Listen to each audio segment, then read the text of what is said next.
Okay, there we go. All right, does anybody want to start with their speech? Like, is anybody dying to get it out of the way? I don't care. Okay. But you should probably, like, I'm sorry. Okay, you should probably start with, like, your full name, and then on the peer review form, it says your classmate's email address. Yeah. So maybe just state, like, your BYU email address just to help us out while we write that. Okay, do you want me to go first? Who's going first?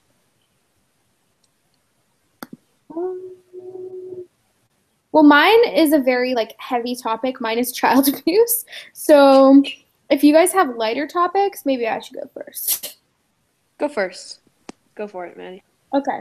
All right, I'll go first. Okay, so mine is on child abuse. Sorry, if you hear that pinging, I don't know how to turn it off.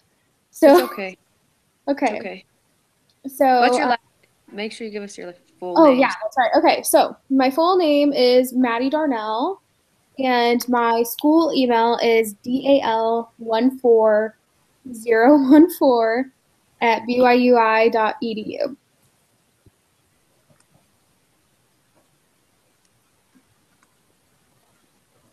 Okay. Alrighty. So, without further ado, here's my speech. So the threat I have chosen to speak with you about today is child abuse and how it negatively affects families and children. Abuse is defined as non-accidental use of force that results in bodily injury, pain, or impairment. This includes, but is not limited to, being slapped, burned, cut, bruised, or improperly physically restrained. A common misconception of physical abuse is the fact that it only happens to children, when in fact it can happen to elderly, developmentally disabled, mentally ill, physically disabled, substance abusers, and intimate partners. Though child abuse is the most commonly reported and found, abuse also typically goes hand in hand with another type of abuse. If you're being physically abused, you may be experiencing emotional abuse as well. These can all work together to negatively affect the victim. Child abuse is a true problem that needs to be stopped. It threatens families and also can threaten the lives of victims it affects. Child abuse can take shape in many different forms. One example in particular of a little girl named Zoe, who was 9 years old. Her abuse was constant her whole life. Her family was torn apart because of it. She witnessed domestic abuse for years and was abused herself. Her mother was an alcoholic who stayed with her father because that's what she thought was the best. She witnessed countless measures of abuse while caring for her younger brother. Zoe's home was eventually taken apart when the police stormed one night, taking her and her younger brother into foster care. You could see the lasting toll that the years of abuse and neglect had left on her. She refused to let people get close to her. Any sign of physical affection she would run away from because it was abnormal. She attached herself to her younger brother because it was the only love she had ever known. Zoe's story is one of extreme physical and emotional abuse. She had been both a victim and witness to domestic violence her whole life. Throughout learning her story, you could see the toll of abuse had taken on not just her, but her family. Her mother had her parental rights taken away against her will. Zoe went through many different stages of turmoil before she could reach a point of some trust with her foster parent.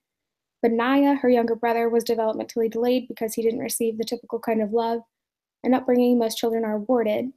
An extreme case, but it demonstrates how physical abuse can tear a family apart. In one study in particular, I looked at how common child abuse was in regards to domestic violence. If domestic violence was being experienced in the home, I wanted to know how common it was to also see child abuse alongside it.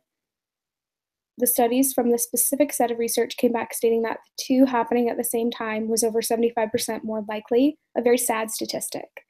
The study also suggested that the reasoning for this could be that certain individuals have a propensity for aggressive behavior, and because of this propensity, anyone who spends time with these individuals, partners and children, is at increased risk for becoming a victim of violence.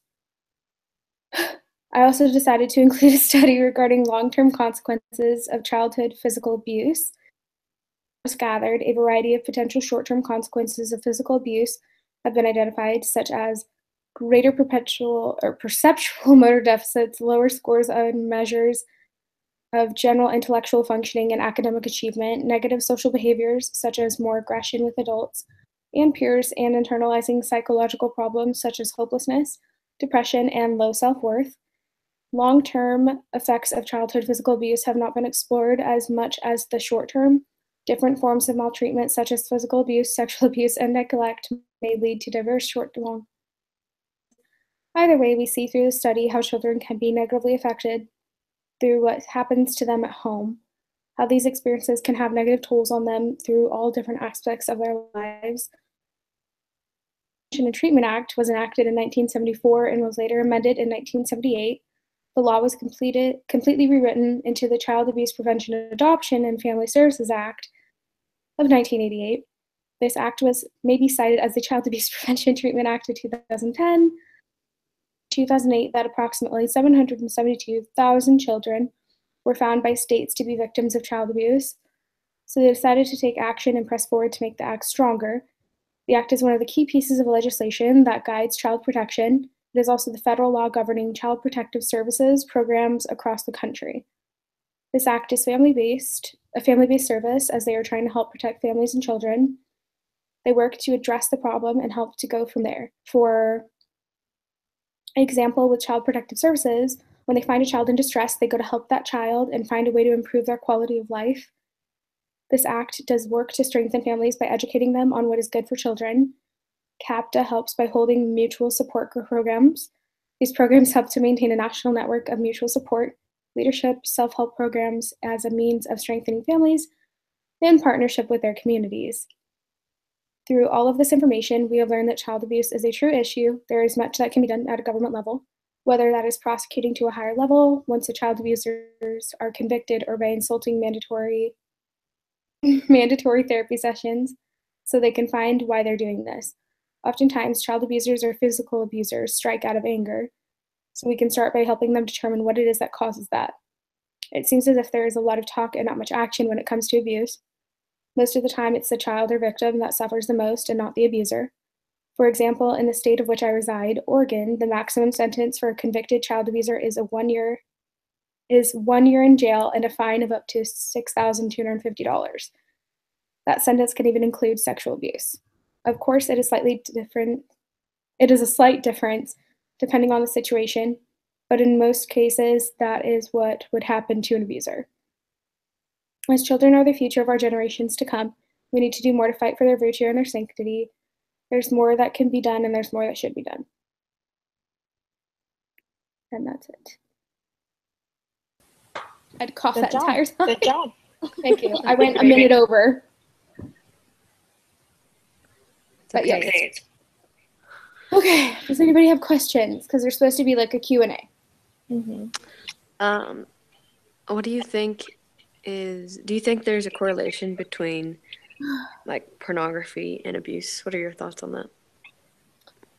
In the studies that I've done, because I've now done like 6 different types of studies, I haven't, is a correlation, but it's not as strong as like seeing abuse in the home beforehand.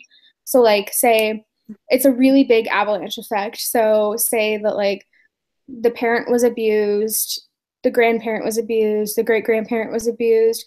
It's like 90% likely the child's going to be abused. Right, it's right. really hard to break the cycle. Cool. Yeah. You actually just answered my question, because from the instructions, I understood that we had to kind of find like an opposing view and base our questions off of that, but I couldn't really find any. Yeah, mine there really isn't one. So I was like, okay, but you answered my question, because my question was like, I've heard from personal, I have personal friends that abused children, and the reason for that was because they were abused. And so that was kind of like my question, like I've heard of that, if you had found any research on that, if that was something that was likely of because of their own family members or own people around them abuse them, they're more likely to be abused. But you answered that, so yeah, that's definitely true. That was one of the big struggles I had with my last paper. was you're supposed to write an opposing view, and I was like, how do I write an opposing view with this issue? There really isn't one. I don't remember what I wrote. I think I wrote about how like there are so many people that say they were abused and it's incorrect, or they say they were abused and it's not true. And because in some states there is a really bad penalty for abusers, but in a lot of states there aren't. So it just depends. I also think, sometimes, especially children, like I feel like they're not educated enough to want to speak up with things like that. Like, Right. I think sometimes they feel ashamed and they feel like, well, it was my fault. And so I think that isn't even talked enough about how, like, when this happens, it is not your fault. Like, you need to come out and say something. I think that's also kind of like an issue of abuse and things like that. So yeah, that was a lot of the videos I saw, and I was like, that's a very hard topic, because I was like, I have to watch videos, I have to read all these different stories, and it was not fun. Yeah. But very enlightening. Good. Yeah, you did a great job. Lots of information. Thank you. Great. Yeah. I'm happy to go next if you want. Are you okay with that? Is that okay if I go next? Yeah. Want to say your name really quick, Yes. and then your email? Yeah. Okay, so my name is Andrea Muse, and I don't know my BYU Idaho email enough to give it to you, but I'll give you my regular email. It is LOERTSCHERANDREA@gmail.com. So, and then my topic is on fatherlessness and the impacts a father has life. So many people in the world sometimes wonder what the importance of a father could do in a child's life. Fatherlessness is a common occurrence in the world today. Many children grow up in a home with just a mom and an absent father. Fatherlessness not only occurs often, but also is an issue when related to a child's life. Research shows that there are 72% of American families agreed that fatherlessness is one of the world's greatest social problems of today. Fatherlessness is impacting children from an early age. This is creating social problems and the continued pattern in society. It is also shown through research that 50% of children will live in a single-parent home during their life, and most of the time, this is without their father. This trend has been occurring in the world and has been called a social disaster, and has been seen as a large problem in the world today, especially when it comes to the well-being of children with a father in their lives. I had a very involved father who took me to lunch for my birthday, who would throw softball with me as a young teenager, and who enjoyed eating yummy sugary treats with me. He taught me how to be a hard worker and how to love and how to have fun in whatever aspect I was in. He taught me the most important thing in life, and that is to love others. My father taught me how a woman is supposed to be treated and showed me the importance of learning and discovering. He also showed me that it's important to work hard in all aspects of life and to never give up and to keep trying. Growing up, he was incredibly involved and enjoyed being with us as a family, which made a great difference. Children who grow up without a father in the home have a higher chance of dropping out of school. Data provides that children without fathers have higher rates of dropping out of school, being involved in crime, and teen pregnancy. It also shows and dictates that there can be much conflict in the home without the father. There is also some studies showing that 71%. Guys, I'm going to run to my bathroom because my charger's in there and my phone's going to die. I'm sorry. I should have prepared ahead. Hold on.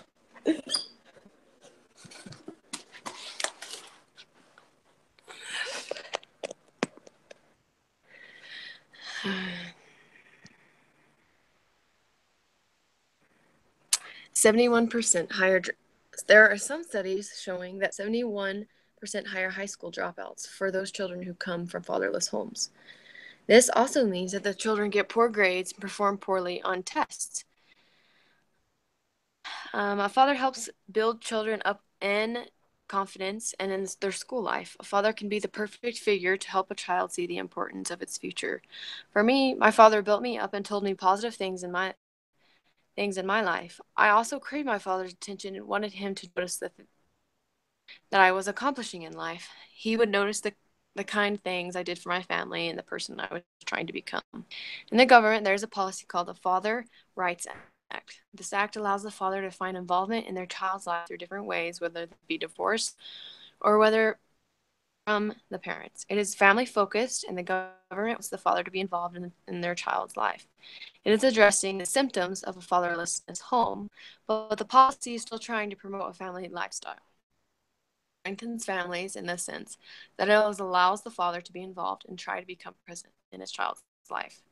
Therefore, society needs to become more involved in advocating for a man and a woman to stay together and to rear their children in a home with a mother and a father. Husband and wife need help and hope in their marriage and the resources to get that help if they are financially not able to receive the help in their own life. We need parents who fight for their children. We need involved fathers. We need fathers who are involved, love, and support their families. That's it. Good job. Thanks. Any questions? Yeah, I actually have a question. I found this article the other day about kind of like the pros of fatherlessness, and I saw that same article. yeah, I guess they kind of mentioned like there are families who have like abusive fathers, Right. and so they encourage women to leave their husbands. So what can you say about that? Because that kind of goes hand in hand with Maddie's topic and your topic. Right. With Right. abuse.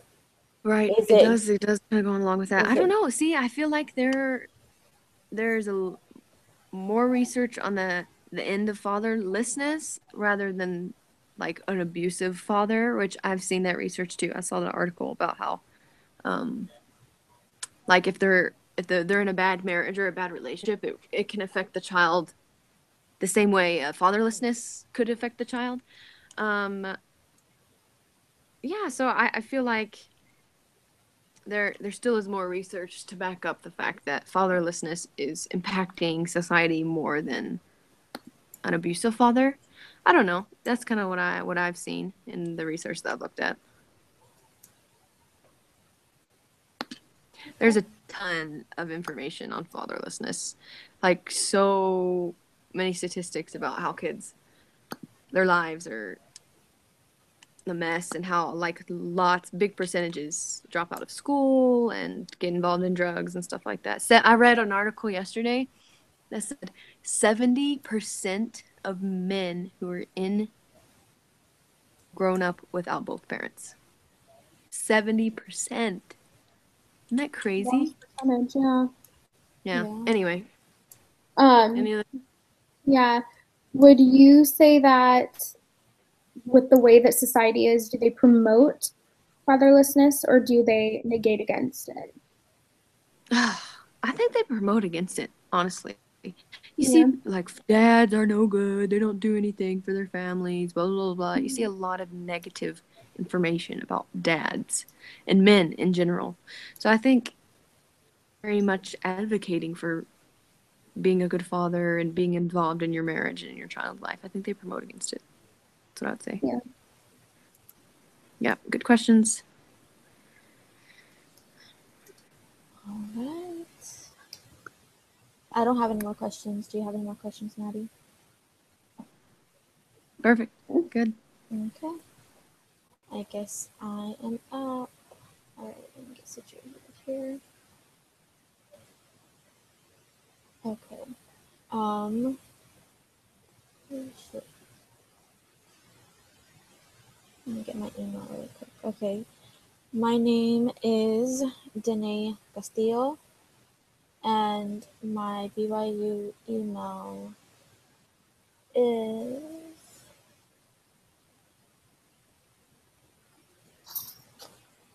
um, sorry, I gotta find it.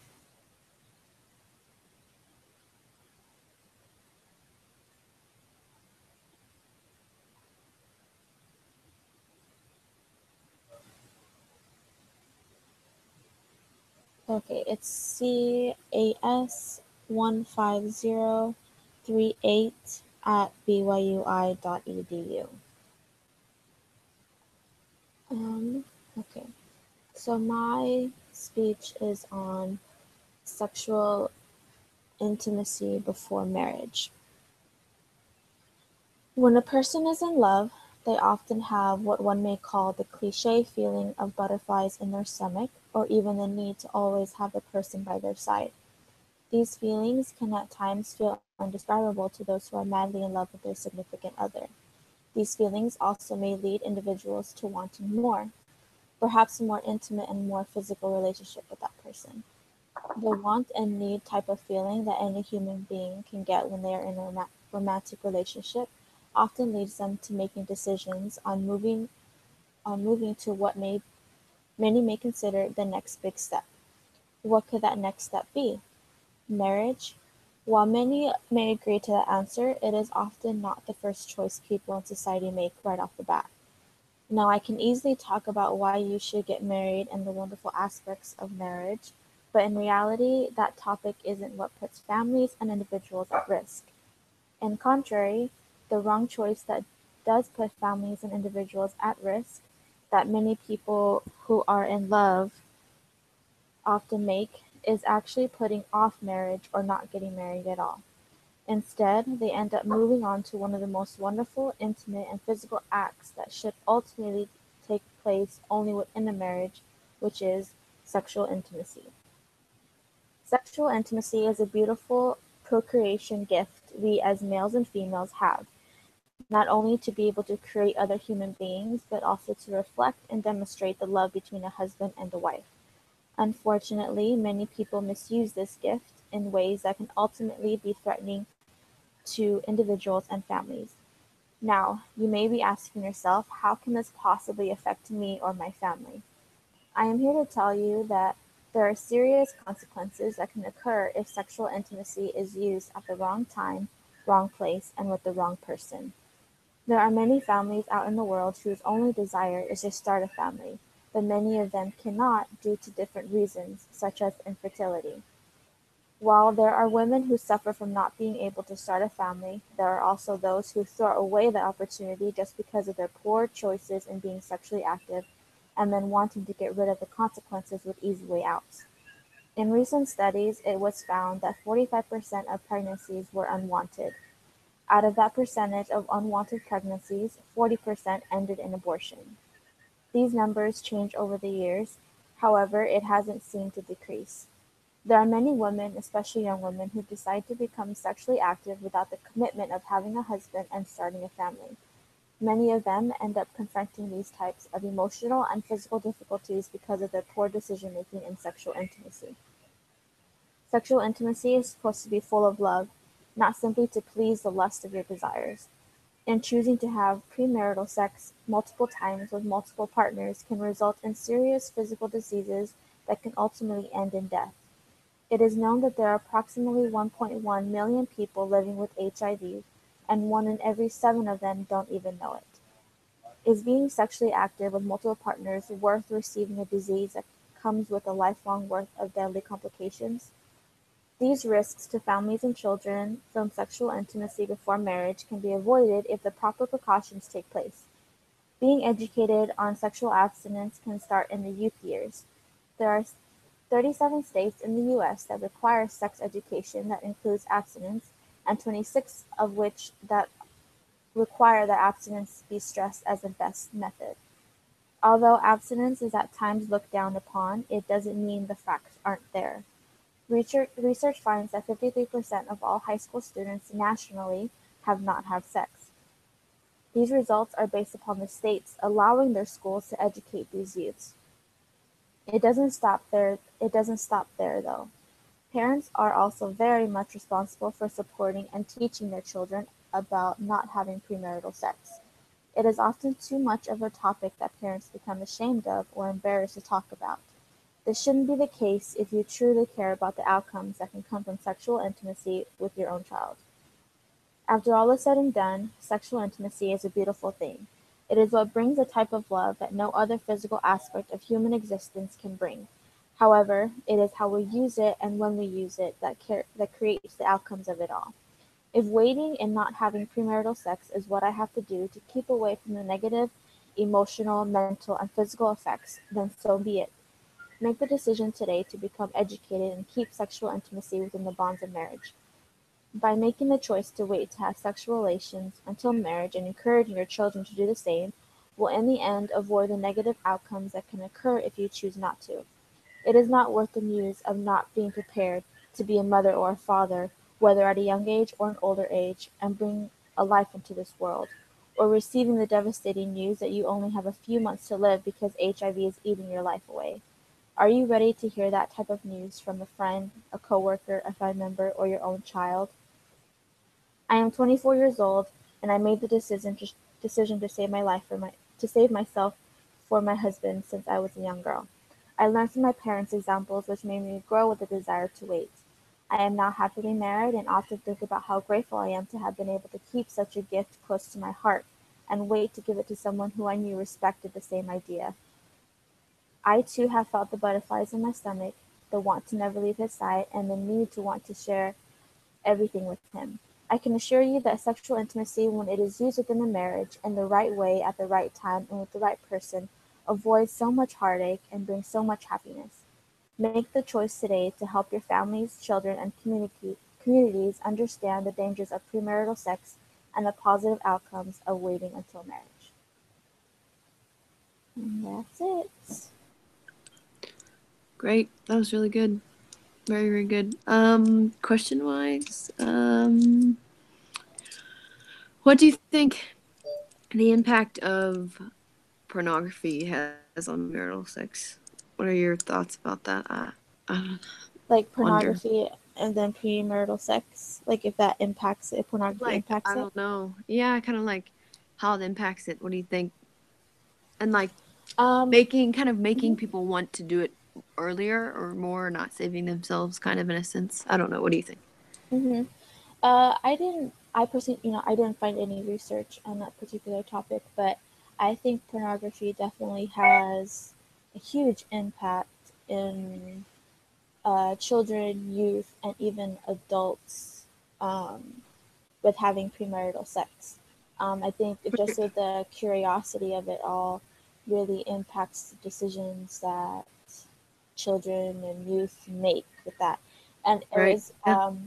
actually this past Sunday, I'm a primary teacher at my ward, and we were playing Pictionary or something, and I was like, okay, I'll go first. So I was trying to draw Gethsemane, and so I drew like a tree, and I drew kind of like I was like, okay, imagine like the picture of Christ like kneeling down when he was basically doing the atonement, and I drew like a log.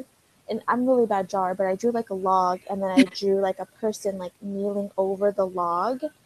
And these kids, they're 8 and 9 years old. They're like, that what are you drawing? That is so inappropriate. Like, what is coming out of that person? And I was like, they're like, they're having intercourse. They're having intercourse with a tree. And I was like, what are you guys talking about? Like, I was really in shock. Like, these 8 and 9 year olds, saying Yeah. these type of things. But, Right. um, I think any little thing, especially at the age of where they're developing and adolescence and puberty, I think Yeah. pornography and just things like that in general just kind of like perk their curiosity. And so I think it really does impact uh, premarital sex. So, Yeah. That's interesting. Yeah, I really like that.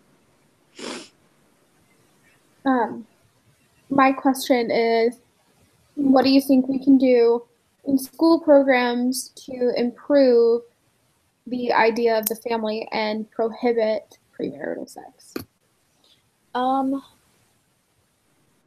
I think some of the research that I was doing on like programs and things in schools, like they're saying, a lot of people, they kind of don't believe in that just because like they're gonna do it anyways.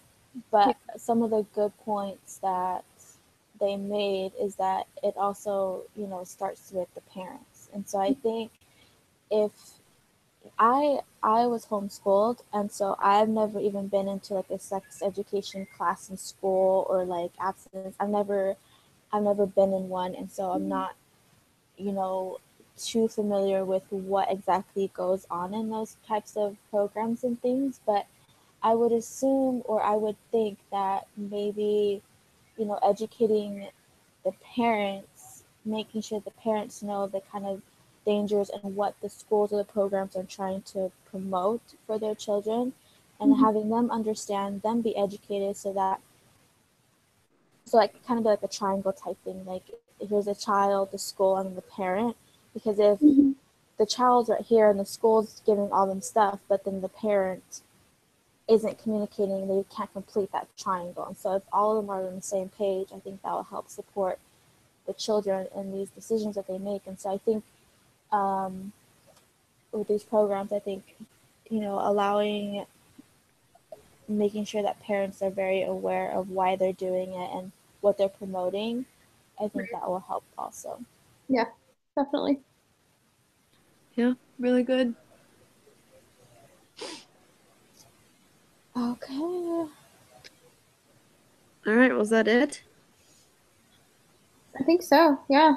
Yeah. All right, so I'm going to stop the broadcast really quick.